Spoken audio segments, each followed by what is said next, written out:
Assalamualaikum warahmatullahi wabarakatuh.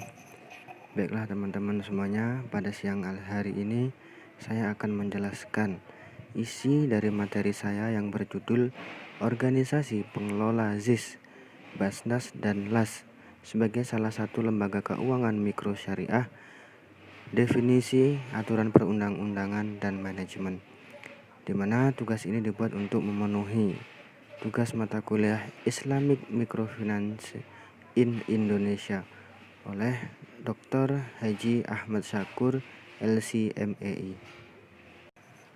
Adapun untuk pembahasan yang pertama itu adalah Badan Amil Zakat Nasional, yang mana Badan Amil Zakat Nasional adalah lembaga pengelola zakat yang didirikan oleh pemerintah, yang pendiriannya atas usul dari Kementerian Agama dan disetujui oleh Presiden.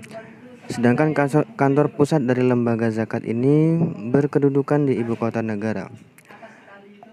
Basnas sendiri berkeanggotaan 11 orang, yang mana yang 8 berasal dari unsur masyarakat seperti halnya ulama, tenaga profesional dan tokoh masyarakat Islam, dan yang 3 lagi berasal dari unsur pemerintah yang ditunjuk dari kementerian ataupun instansi yang berkaitan dengan pengelolaan zakat. Basnas sendiri dipimpin oleh seorang ketua dan wakil ketua, yang mana masa kerja Basnas dijabat selama 5 tahun dan dapat dipilih kembali untuk 1 kali masa jabatan. Adapun untuk program-program Basnas sendiri yaitu berupa zakat community development, terus rumah sehat Basnas, rumah cerdas anak bangsa, rumah makmur Basnas, dan kaderisasi 1000 ulama, konter layanan mustahik, dan tanggap darurat bencana. Dan selanjutnya, Lembaga Amil Zakat. Sebelum berlakunya Undang-Undang Pengelolaan Zakat, sebenarnya fungsi pengumpulan, pengelolaan, dan pendistribusian zakat telah eksis terlebih dahulu di tengah-tengah masyarakat. Fungsi ini dikelola masyarakat itu sendiri, baik secara perorangan maupun kelompok, yang mana kelembagaan menurut undang-undang ini, Lembaga Amil Zakat adalah institusi pengelolaan zakat yang sepenuhnya dibentuk atas prakarsa masyarakat dan oleh masyarakat yang bergerak di bidang dakwah, pendidikan, sosial, dan kemaslahatan umat Islam. Untuk pembahasan yang selanjutnya adalah Aturan Perundang-undangan tentang Badan Amil Zakat Nasional dan Lembaga Amil Zakat.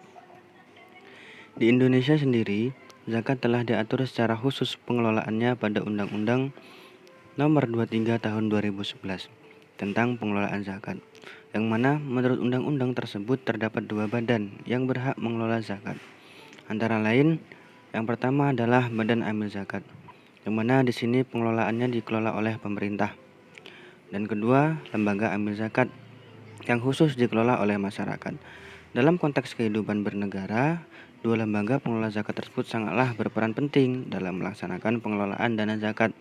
Keduanya merupakan lembaga penting yang akan menentukan keberhasilan dari penggolongan potensi ekonomi masyarakat Indonesia dan juga berperan penting terhadap wujudnya syiar agama Islam.